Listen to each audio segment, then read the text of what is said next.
Hey guys, it's Scott here from Anime Blu-ray UK, and today I'll be doing a video commentary on my playthrough of the Tales of Berseria demo, which is available for the PlayStation 4.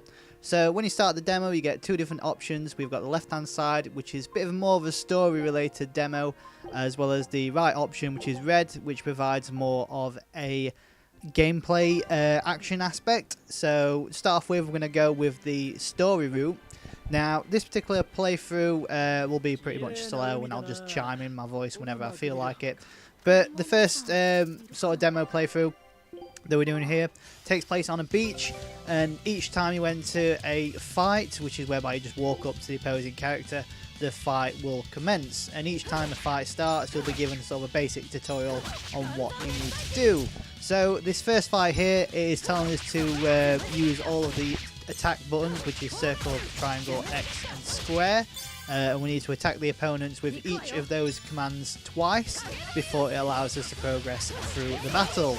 Now you'll notice that it's kind of moving in a sort of a hack and slash freestyle environment, which is the case, which is a nice introduction to Tales of fans. So it's a nice way of free-flowing combat without relying on turn-based combat, which the older JRPG titles, Tales of titles, used to do.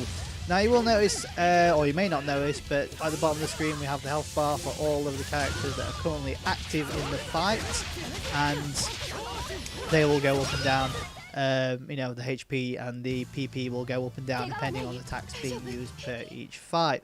Now, when you're walking around this particular demo aspect, a lot of dialogue will appear. So at the moment here, I'm just going to let this run through, all of which is, Japanese voiceover with Japanese text, as is the Japanese demo that you can download from the PlayStation Store. But when it does finally get released within Europe, I'm assuming it'll have Japanese audio with English text, or maybe even English audio with English text, but we'll just have to wait and see. 女につけられた心の傷の方が治りが遅いのさ。そんなに？女の涙には気をつけろ。決して女には油断をするな。これだけは覚えておけ。女の涙に。ちょっと。あんたたちライフセットに変なこと教えないでよね。真実だ。おお、怖い怖い。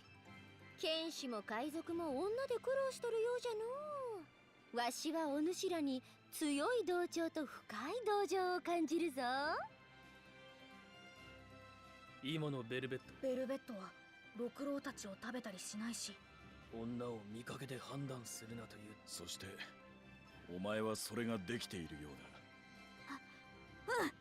私は感情と関係なく涙を自在に操る女性はいますが、アイゼンや六郎の出会った女性が極端だっただけです。エレノアは嘘が嫌いなんだね。え？あ、はい。ライフセットが俺たちのようにならないように、お前が見本を示してやってくれ。言われなくてもそうさせていただきます。エレノアも見かけより気が強いよね。So with that first piece of the dialogue out of the way, we'll continue progressing through this demo.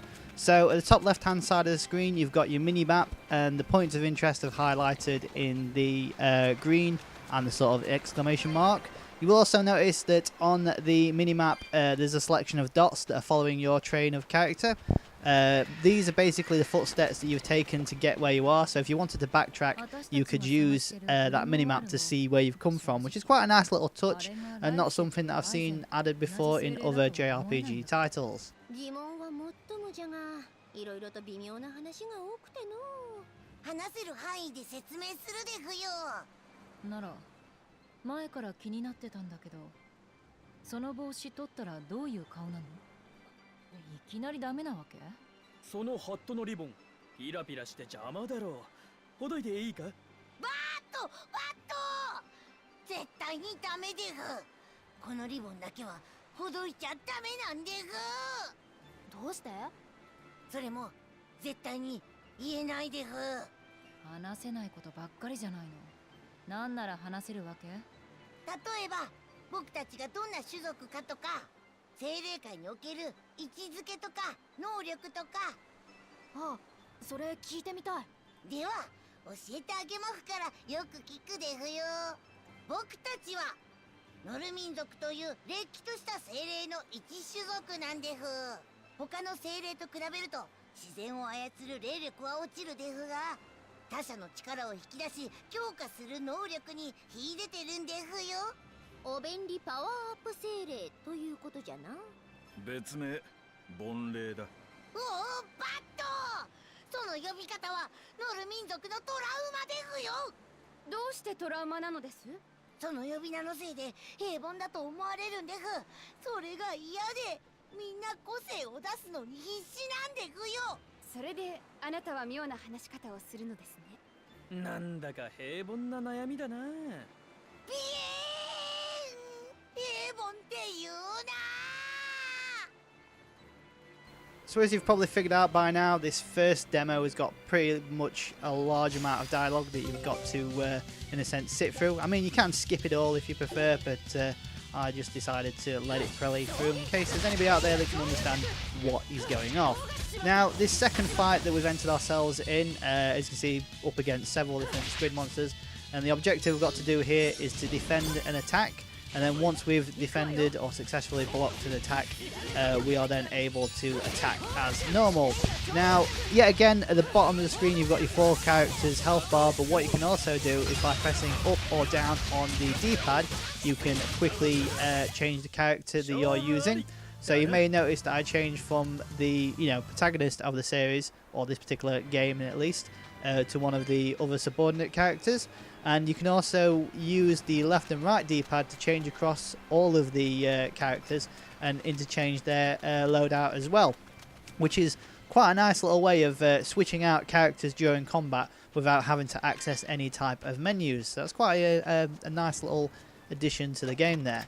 Now, listed around this map, you will find treasure chests, which will obtain or reward you with items once unlocked. But I'm not going to go hunting around for them here. I'm just going to carry on to the main objective point, which is where we're going now. So that main objective point, or the next map area, should I say, will then point you to the next point of interest, which is that yellow star on the mini-map. And then once we go there, it should initiate the next part of this particular demo.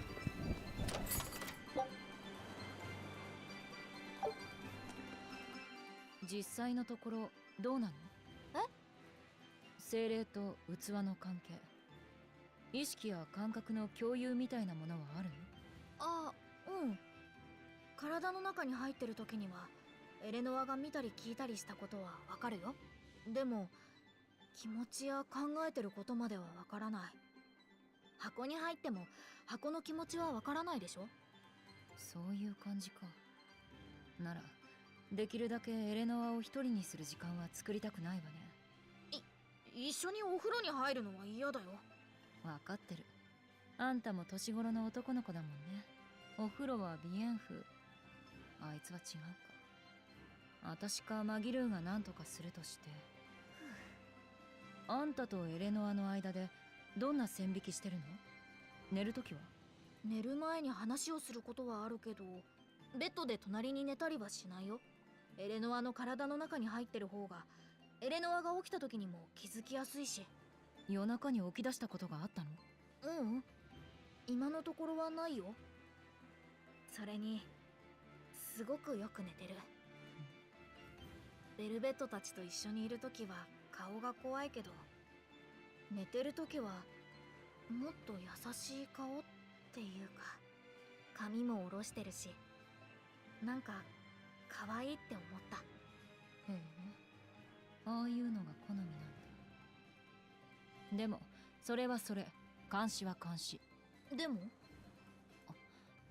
年上の女には気をつけなさい。え？ But before I go to the desired destination, I'm going to kickstart a fight with this turkey-looking creature here. And the third tutorial that it'll present itself with is the information that you can only change your character a number of times during combat. So you may have seen in the previous battle whereby I mentioned that you can change characters willingly backwards and forwards, use control as well as the AI, but you're only allowed to do it a limited number of times, and then once that time has been reached, you have to wait a quite lengthy period of time before you're able to freely do it again. So some restrictions in place, but obviously we don't want it to be too easy, and it's nice that you can, in a sense, freely choose the characters during combat anyway. But enough of that, let's progress forward with this demo, if I can find where I'm supposed to be going.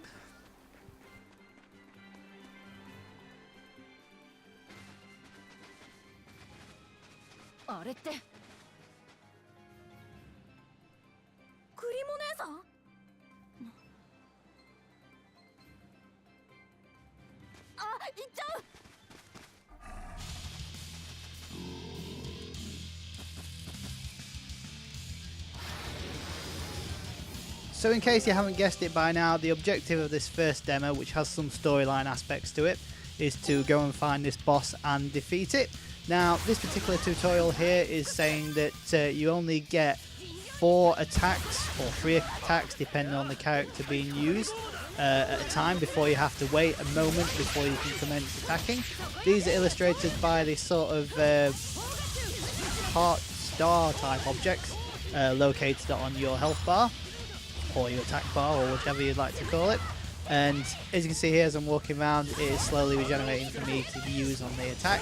You can also do powerful attacks by like pressing a button combination, like things like L1 or R1, circle and square, and result in more devastating attacks. And in case you haven't already noticed by now, on top of the enemy is their own health bar. So it's like a circular with a bit of an arrow pointing down, and the red part is their health gauge. So if you keep watching that, it's just the top of the fin, you will see it slowly deteriorate and go down. So it's quite a small health bar, but at least you can see the health that's being drained and the attacks that are being done. And as with all RPGs, you can see that numbers flash up around the enemy to show how much attack is being dealt to that particular enemy. And as with more recent RPG games, depending on the attack being used, depending on the amount of damage received or damage taken, some boss fights, such as this one here, have their guard up, so you have to break their guard before you're able to do a larger amount of damage. But if you played any other JRPG in the past, or any other Tales game in the past, pretty much same, but just revamped for a new generation of gaming.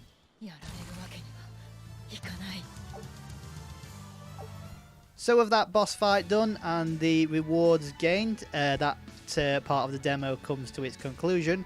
It's not really a very long demo per se. I mean, the download for this particular demo in itself is only about 700 megabytes, but you do get access to 2 different portions of the game. The first of which I showed you there, was more of a story-orientated one, whereby you get to hear the dialogue and the voice actors and a bit of a story in the background, as well as a boss fight. This second demo that I'm about to play through now is more of an action-orientated one, whereby you're in a large environment that's separated between different mini-maps, and there's lots of enemies around. Basically, the objective here is to go to the green points on the map and look for, I believe it's 3 red dot enemies, which are all like mini-boss fights, and then once you've cleared all of those mini-boss fights, you will inevitably end the demo. So it's not big, but it does give you a nice vague idea of what to expect from the game, which, coincidentally enough, is out this month in Japan, but later in the year, if not next year, within Europe. So obviously the demo started again, and it starts all the way back from the beginning of the tutorial, even if you're still playing the same thing without turning it off.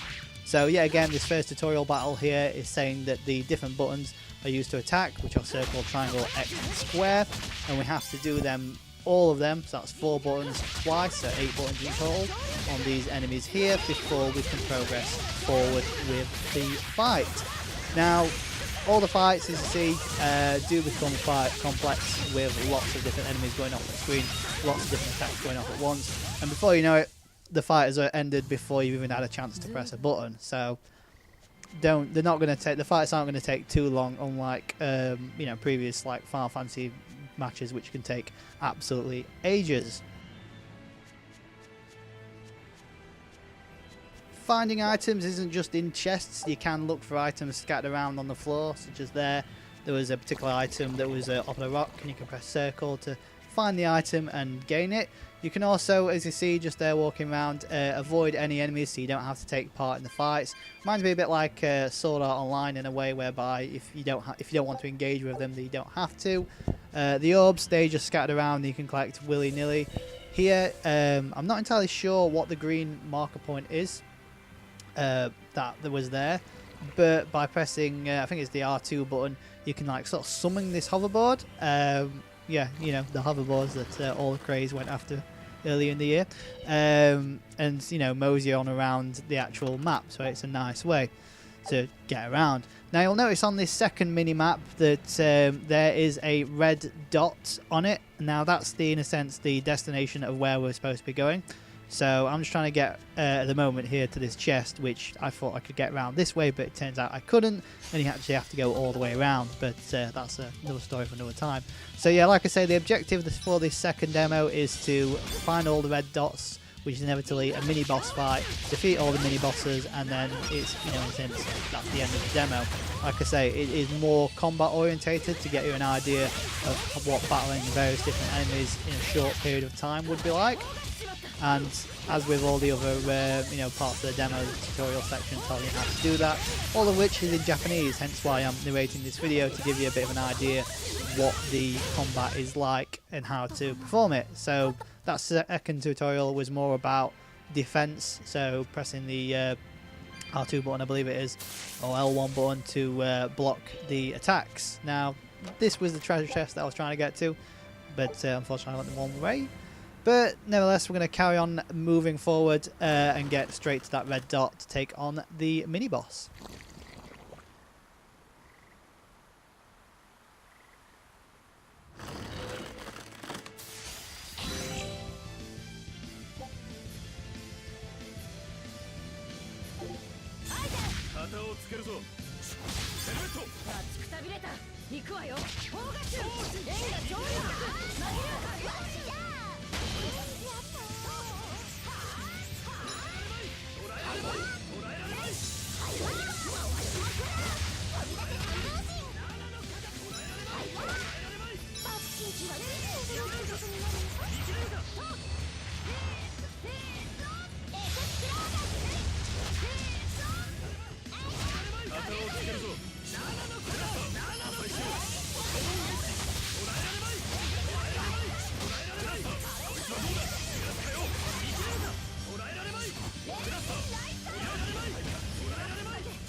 So now that we've got to the mini dot, or the red dot on the mini map, it looks like there's nothing there, so you walk into these two rock things and you'll initiate the battle with the mini boss, which are two like golem type creatures. Both of them look pretty cool, I have to admit.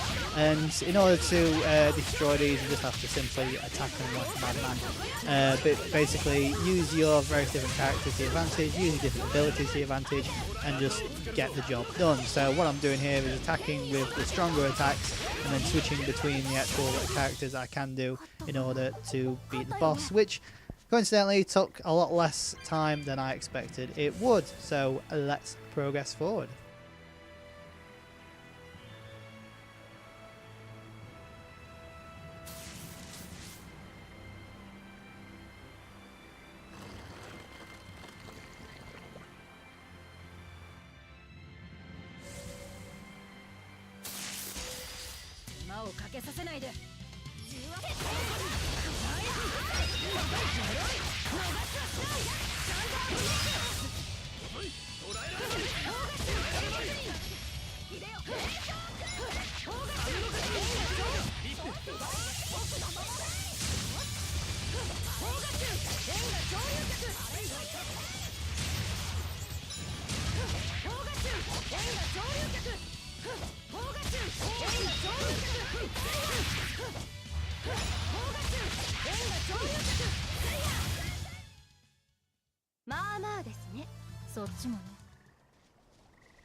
The interesting thing about this Tales of Berseria demo is the fact that it can be as long or as short as you wish it to be. So for example, if you wanted to kill everything or destroy everything that was within this map, it would, you know, take you a good couple of hours.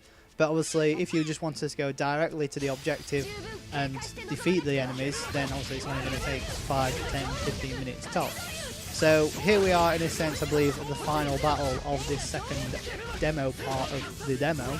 And it's sort of like a wizard cat, and you have to, you know, like everything else in the game, destroy him. But what he tends to do is he tends to summon minions that you'll have to inevitably defeat. So if you do end up defeating the cat, you then have to defeat his minions, which aren't too strong, before able to, you know, finish the demo. And as you'll notice on the bottom of the screen, I'm switching the characters, or the support characters, or the AI characters if you like, so to give me more of a balance, or a different type of balance. So pretty much default when you start the demo is 2 attacks, a healer, and like a bit of magecraft. But like I say, you can use the D-pad left and right and up and down buttons to change your loadout in battle of which characters you want to use. So I was just, in a sense, having a bit of a play around and, you know, messing around, seeing what worked.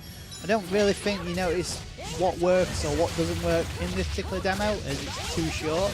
But it does give you an idea of what you can expect from the full game when it comes out, you know, in the future for the PlayStation 4. So with that being said, that's pretty much a rundown of what you can expect from the Tales of Berseria demo. It is a JRPG title, but it feels more like a RPG slash style hack and slash game. You know, the turn-based combat, alright, it still partly is there, but it's not as prominent as other titles in the past. So newcomers to JRPG titles, or those who enjoyed Sword Art Online Lost Song, will no doubt enjoy this version of the Tales of game.